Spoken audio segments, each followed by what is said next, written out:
Welcome, everyone, to another episode of You Learn, You Turn. I've got two wonderful, wonderful women with me today, Mandi Kime and Erin Craw. Dr. Erin Craw is with us, who works with us at U Turn Health. And Mandi is in the construction business or sector, and she is going to tell us a little bit about herself and her work and mental health in her work. And I really just want to read her bio really fast. It's very impressive, and it'll kind of encapsulate the things that she's accomplished to date.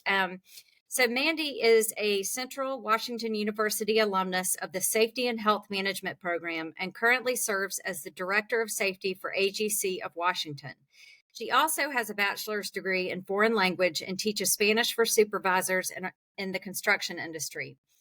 As if that wasn't enough, she recently earned her master's degree in safety and health management and published a thesis and employer best practice guide on mental health interventions in construction. Mandi has worked in AGC's safety department for 20 years, helping members with safety programs and working on legislative regulatory issues pertaining to safety. Mandi currently serves as the co-chair of the AGC of America Chapter Safety Leadership Committee and the National Mental Health and Suicide Prevention Task Force. As if she had time, she enjoys spending time camping and traveling with her family, including her 16-year-old daughter and 11-year-old triplets. Wow. Mandi was the only safety professional selected by Construction Business Owner for the 2019 class of top 20 outstanding women in construction from 200 nominees and was featured in their November 2019 issue. Let's just all applause. All of that. Amazing, amazing. You could have stopped at triplets. You didn't need to say anything more. Welcome to the show, Mandi. Thank you. Thanks so much for having me. I love when people talk about the triplets because, frankly, I think being a mom of higher order multiples and many children, and nonetheless, they make me better at my job, and my job makes me better at wrangling the chaos. I can only imagine. And how old are they right now? They're 11. All right. I say that is 33 years of parenting experience compressed into 11 years. Yes. Yeah, good times. Wow. Well, Mandi, what got you into construction? How did this career begin? So I grew up with a father who was in safety and in construction safety, no less. And I remember thinking, I want to do something that helps people. My mom was a nurse, and I was a little afraid of the idea of poking people, prodding people. And so I was like, I could probably do safety. And, the good thing is nobody wakes up in the morning going to work thinking that they're going to get hurt. So it probably is going to be a pretty easy job. Little did I know. But I was really stubborn and headstrong, and I didn't want to walk directly in my dad's footsteps. I wanted to earn my place in my career. So I really thought that I was going to go into agriculture. However, opportunities presented themselves in construction back when I was in college, and my first internship was with AGC of Washington, and I kind of haven't looked back from construction ever since, and I'm really glad that I'm here still. Wow. So you indirectly followed in your dad's, directly followed in your dad's footsteps. Yeah. And obviously you love it. I do. What drives you I to do. stay? What keeps me here? I honestly have to say I have seen the hearts and the ingenuity of our construction workforce, and I got to say they are the salt of the earth human beings. I love what I get to do. I love interacting with our construction workforce. We don't always get a fair shake as far as how people in society judge the construction industry as being kind of rowdy. And, oftentimes it's almost like, oh, well, they went into construction because they couldn't do X, Y, or Z, right? And I think that is completely incorrect. I think it's so incorrect. My grandfather worked construction, and there wasn't a single thing on this planet that he couldn't build or fix. or solve. And, as far as the hearts of our construction workforce, I have seen our construction community rally in so many different ways to make our communities better and look out for one another. And so I'm really proud that I get to work in this industry. I'm really proud that I get to represent so many amazing contractors and all of their workers. It's a gift. It's a gift to my soul. It's a blessing. That's beautiful. Erin, do you want to continue on and ask a question or two? Yeah, I actually want to ask about, Mandi, if you don't mind, your thesis. When she was reading your bio, I'm like, oh my goodness, I need to hear more about that. So talk to us about the thesis work, about recommendations for best practice. That's huge. That's something that I feel like the industry needs so much more of, and not just in that space, but I think across industries is more of that how-to guide, right? We know that there's issues around mental and behavioral health within the workplace, but there's not a lot of what Elizabeth was describing in your bio. So tell us about your thesis. How do we kind of build off of that and continue the amazing work that you did? Yeah, thanks. So, kind of an interesting turn of events. I had a client come to me many moons ago. His name is Cal Beyer. He's pretty well known in the community, and he said, you're doing good things with regard to safety, but were you aware of these statistics on suicide in our industry? And I really wasn't. And as someone who has struggled with their own mental health issues, and as someone who is in a high risk population, parents of higher order multiples are at higher risk for mental health struggles and suicide. And so it resonated with me, and Cal wanted me to really talk about it at the AGC level, and I jumped in, and I knew going into it was going to be controversial, but I also knew, like I said, I've seen the hearts of our construction workforce, and we want to do the right thing, but sometimes people just need a roadmap. Sometimes people just need a playlist to look at and go, okay, this is this makes sense. This resonates with me.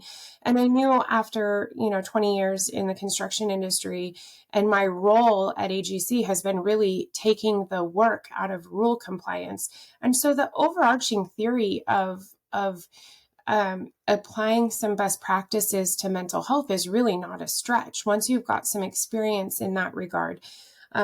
So when I embarked on doing my master's degree, I knew that part of that was writing a thesis, and I knew instantaneously when I found this out that that's what I was going to focus on. And so I did. I published my thesis. It's 50 pages.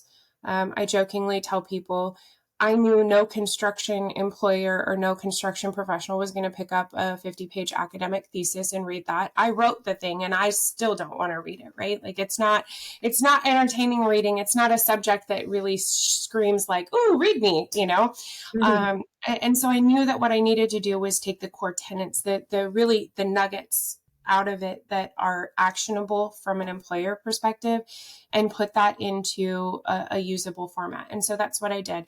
For every one of the 8 identified best practices in the guide, there's a little bit of statistical information as to why this is relevant to the conversation about mental health. And then there's links in that guide that take you to free and open source tools and resources that you can use within your workplace to deploy something relative to mental health. I also tell people all of the best practices are numbered 1 through 8, but that doesn't make this a linear process. It doesn't mean do step 1 and then go to step 2. What I hope is that people take a look at that resource and they say, okay, these are the 2 or 3 things that really resonate with me as a leader, something I feel comfortable doing within my workplace. And secondarily, that there's something I think will resonate with the existing culture within my organization. And so pick those things, do those things first, the ones that feel more comfortable and easier.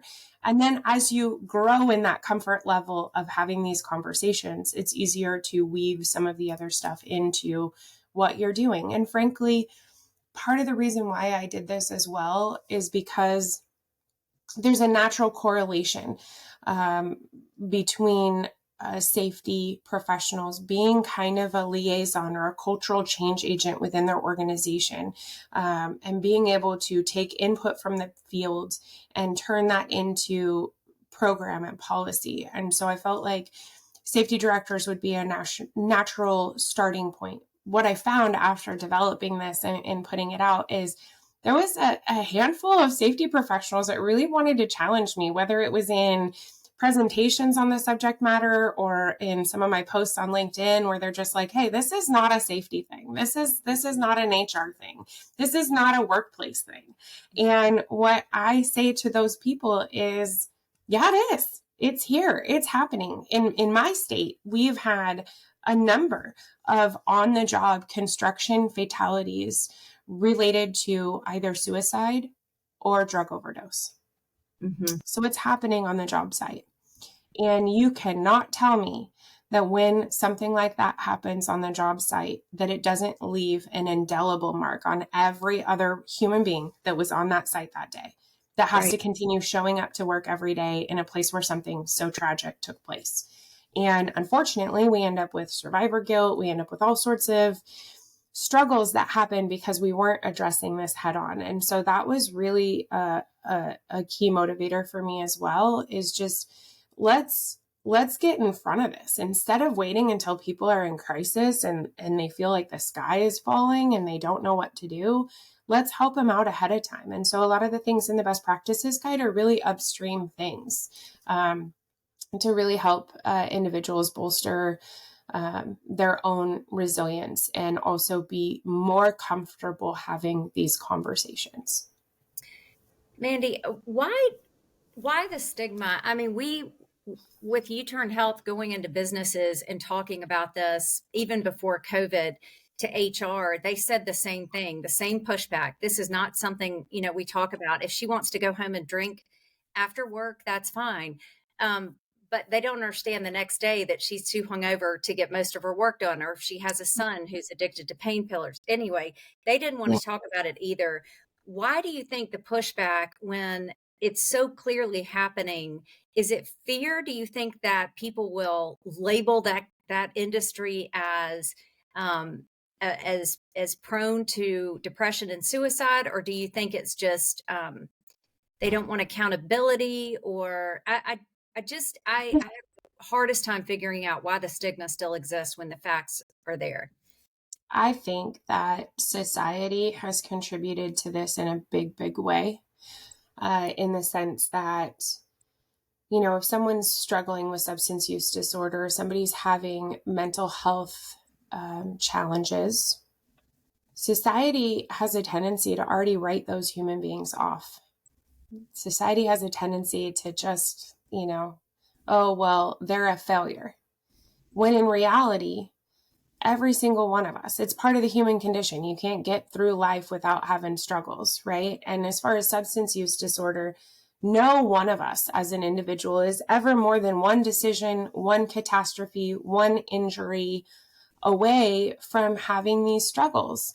But society has told us for a long time that if you're one of those people that has one of these struggles, that it's somehow a failure of your constitution or your fortitude or your, intelligence that you found yourself in this scenario, instead of saying, wow, man, that really stinks for that individual. And I know of some resources that could help, and I could be a lifeline to that person. I think also some of the stigma challenge that we have is just that these conversations are uncomfortable. Mm-hmm.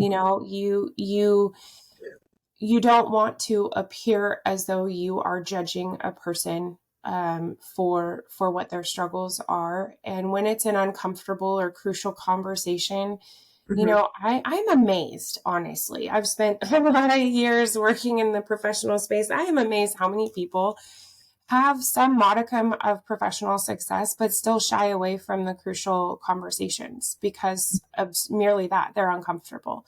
And so I think that's a struggle too. Mm-hmm. My viewpoint is how we break some of that stigma is that we start having people in leadership roles be bold and vulnerable enough to share their story. I do that a lot when I do my talks. I say, I've stood in front of work groups of 700 workers and given presentations, and my palms don't sweat and I'm fine. But as part of my mental health struggles, I still have things that challenge me. I still have things that I have been confronted with. I struggle in grocery stores. Why? Because I used to have to buy copious amounts of formula and diapers and wipes, knowing that I didn't even really have the money to do it, but I had to do it because I had to provide for my kids, and, so I share about that, and I say, you look at me and I may come across as a polished speaker and someone who has had some career success, but I struggle and I have my triggers and I have things that I'm still working on. And so to that end, we look at people day in and day out. It's, part of what we do is just place judgment on others. And we look at them and we go, well, I don't understand why they can't show up to work on time. I don't know why their work product is subpar. Instead of saying, I wonder what's going on here and if I can be a part of the solution for that person. And acknowledge that every single person that you encounter in this lifetime is struggling with something that they don't talk about and that they don't share. Right. And if we can acknowledge that, then when we look at someone who is struggling, clearly they're giving us all the indicators that they're struggling. Then when we look at them, we say, I wonder what their struggle is. And I wonder what it is that I can do in my capacity to help. And that totally flips the script. It does. It really does. I always love that saying, there's brokenness behind every door. You might see this wonderful put together facade on the outside, but everyone has something, is there any experience you could share with us that's someone that you've helped or that's gotten help, someone in construction, and you've seen them get help for safety on the inside, not just the outside, where it's been a success story that you could share with us? If not, it's fine. So I'll start with a personal experience because I think that is powerful. And I think that it really speaks to some of the work that U-Turn is doing in this regard. And then I can talk professionally as well. But from a personal experience, and one of the things that I talk about in the best practices guide is just about employee assistance programs, how underutilized they are, but also how broken they are. My 16-year-old daughter, she's 16 now, but at the time she came home from school at 11 years old. And she said, Mom, I would rather die than go to school another day. Oh, It's still hard to talk about, but she's great. She's doing really good. She just started driving. She's going to be a teacher. She's doing amazing things in this life. But I share this example because so many of the people that we encounter have young ones in their lives that are struggling, and sometimes they're struggling silently. And not all of us know what to do with that. If a young person came forward to us and said, this is too much. And I think we can all agree that the world that our young folks are living in right now is untenable. It's harder than anything you or I ever experienced. And it seems like with every generation, it just gets a little bit more difficult. So she came home to me and said that she was struggling, went through some teacher issues, some bullying issues. And I reached out to the first resource. Now, mind you, I was already working in mental health in construction at this point. So I already had the beginnings of a roadmap. And obviously I'm the parent, so I'm not in crisis. My child was in crisis. So I reached out to my employee assistance program, and they jockeyed me around here, there, and everywhere, and ultimately sent me a couple of articles about personal hygiene, nutrition, those kinds of things for my kiddo. And yeah, it's super helpful, right? The EAP, after a lot of wrangling, basically said, we don't have any tools or resources for people that are underage. So you should probably go see your primary care doctor. And that just really struck me, because how many people are in crisis and they finally work up the nerve to say, I'm not okay and I need help. And they reach out to a resource that they've been told is going to help them, and it doesn't. And what happens when it doesn't help? And what happens when they feel like there's nowhere else to turn, and because they're in crisis, they don't have all their mental faculties about them to navigate it. And I'll be the first to say our healthcare system in this country is disastrous when it comes to navigating, what your coverage is, how to find in-network providers, and then also to try to find mental health support. Getting established care is difficult at best and takes months to do. And if someone's in crisis, like, that's not a fair ask of us to have them navigate that alone.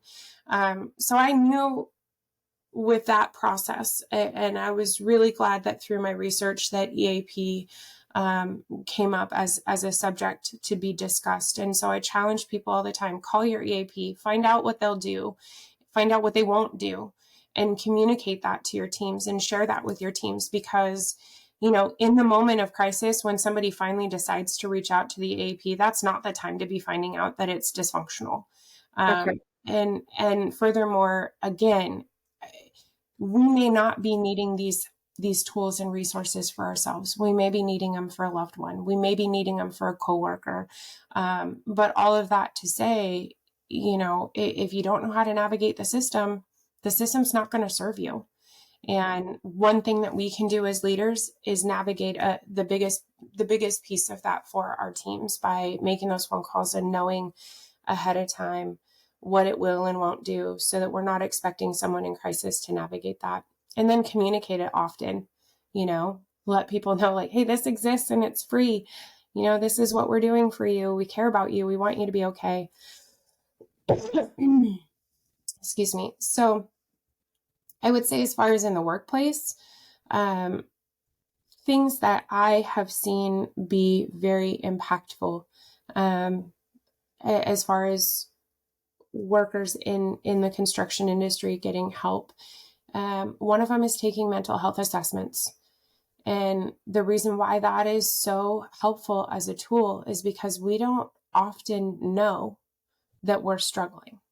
We don't, or we don't cognitively realize that that is a sign that we're struggling. It may be something that we've dealt with our whole entire lives. It may be something, like, for me, I didn't realize that my anxiety was something that I had been carrying with me for as long as I had, until, all the walls came crumbling down, and I had to kind of rebuild. And then I started really seeing how it manifested itself in my life over and over and over again. And so many times I was like, oh, I'm just stressed.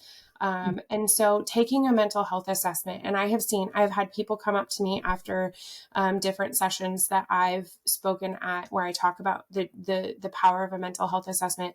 I've had folks come up to me and say, oh my goodness, I took a mental health assessment and I learned all these things about myself that I didn't realize. And sometimes that knowledge makes you feel so much more empowered in the journey for yourself. So I think that is critical. It's a great tool. And frankly, you can't really fix what you don't measure. So you might as well take an assessment and figure out where you're at. And so there's lots of free tools to do that as well. But I do feel like that is a really good starting place for employees to start their journey in mental health. And there's ones that are kind of a little bit more lighthearted and tongue-in-cheek, like mantherapy.org, where it's just, it's very lighthearted. And so if someone is resistant to that messaging, that's a real easy, low stress entry point to the conversation. Well, switching gears just a little bit from the mental health perspective, but I feel like this podcast will, we're hoping that lots of women in construction will listen, and also women who are looking into the construction industry. What advice do you have for women thinking about this as a profession? Do you have anything you could tell them that would help them make a decision to dive in or not to dive in?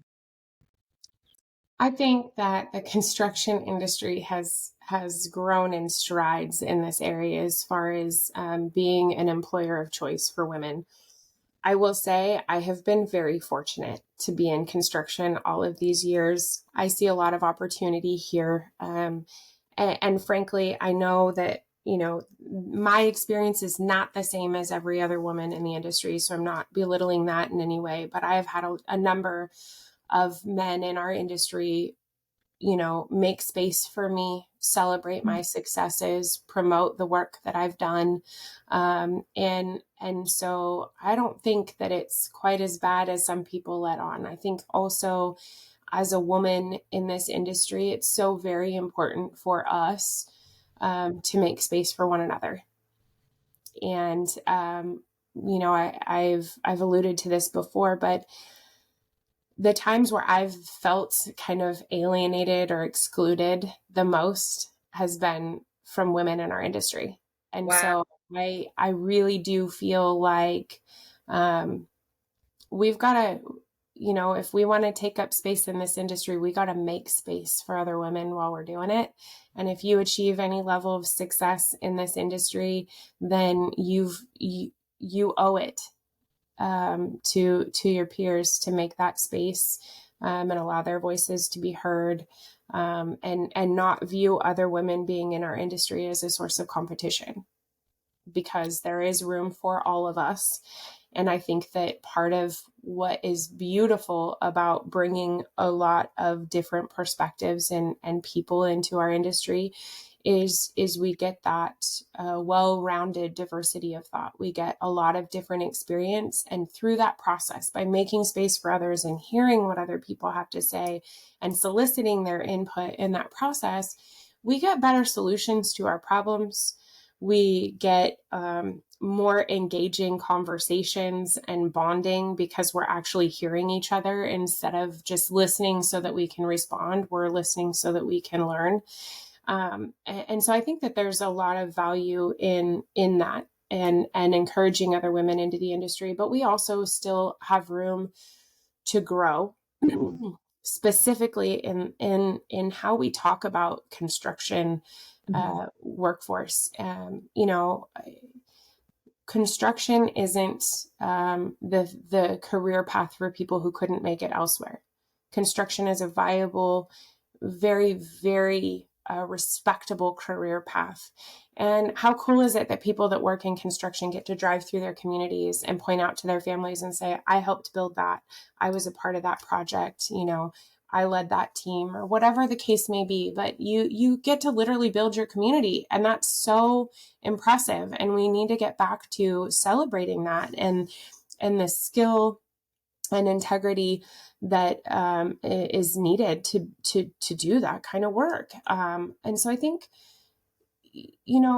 we've got to do better about how we talk about our industry, but also I think that there are some employers that still have a ways to go with regard to, how they recruit women or how they recruit anyone into their ranks. Non-traditional approaches to recruitment result in non-traditional hires, and some of those people are the world's best problem solvers. So we've got to consider those options.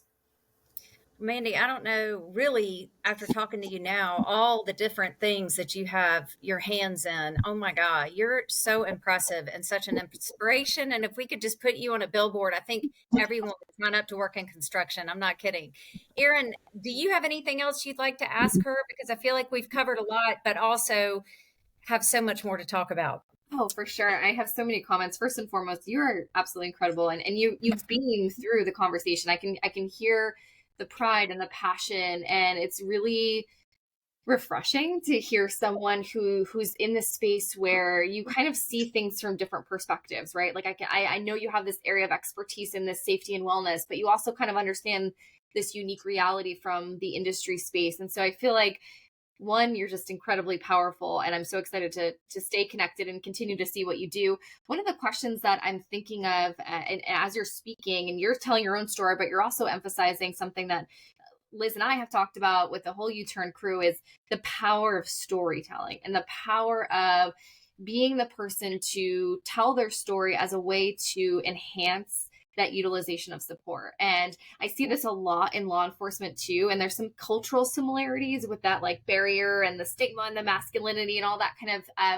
stuff. And I will say this from personal experience, my father was in law enforcement and he was a pretty high ranking law enforcement officer when he passed away. And I remember people thought of him as like this scary police officer in terms of like, you want to make sure you impress Captain Craw. And you like, when I was at his wake, they were like, I was terrified of your dad. He was like the best cop ever. And, you know, he like, they just wanted to be their best because they thought so highly of him. Now he struggled with things at home, like depression, post-traumatic stress, a couple of different mental health related challenges, and no one knew. And I think that there would have been so much power in someone like that turning around and saying, listen, I was still on the job, I was still able to make it work even though I was struggling. How do we get more people to do that? Because I know you're doing it, I know a couple other people that we've talked to in the construction space, but it is not everyone, and there's such a barrier there, but there's so much value in it. So how do we get to the point where we help people, and maybe it's a training or a guide or something to help people kind of articulate their story and circle back to say, listen, here's how I know recovery is possible, so you don't have to have that label of like mental health challenge, you're done. How do we get there? What do we do?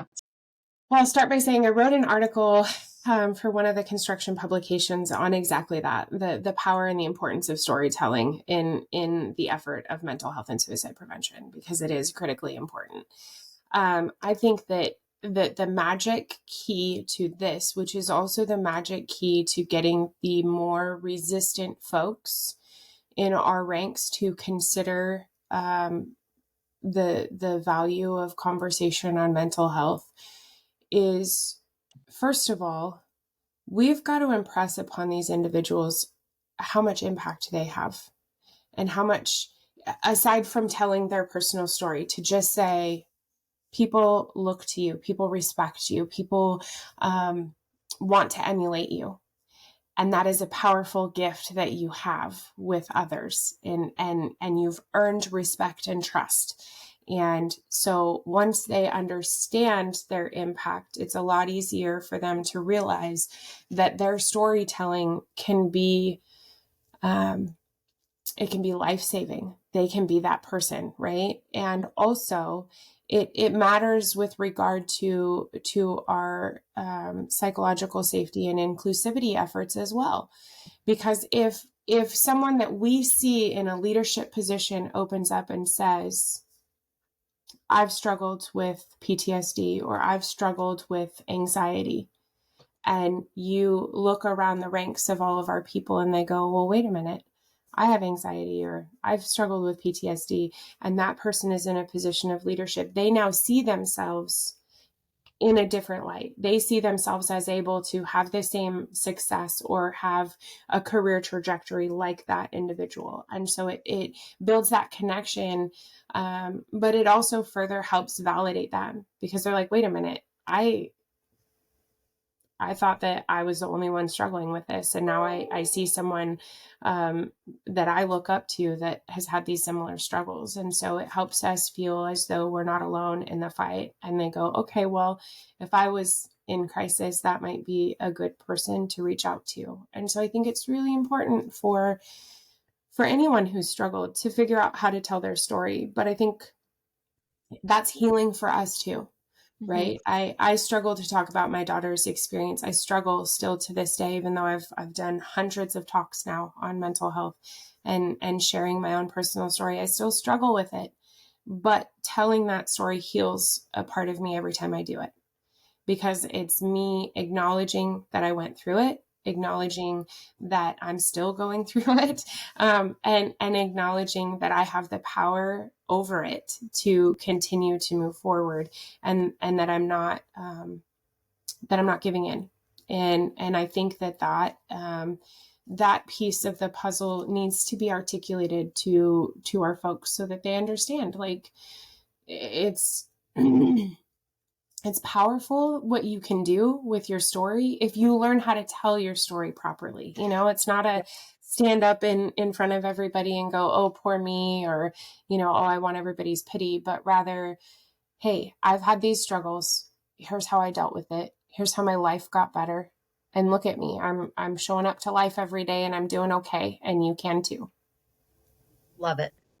Love it. So much more behind that. Yeah. And I do feel like the more that we can empower people to tell their story, the more that we're going to see that being a way to, like I said, enhance using resources, because if someone, and we've seen this in conversations across industries, if someone says there's a list of resources, and you kind of alluded to it too, Mandy, there's so much difference in that and saying, hey, I've used U-Turn Health peer coaching before, and this is my experience. This is what it looked like. Do you want me to share more with you? And I can tell you what the steps I took, because I'll tell you this, I know we on this call are not the only people that probably believe this, but when you are in crisis, you feel such a lack of control. So you want clear, knowing exactly what's going to happen, what the process is going to look like, because one more unknown could push you over to being just so overwhelmed that you don't even want to get started. I mean, I personally have felt that way so many times.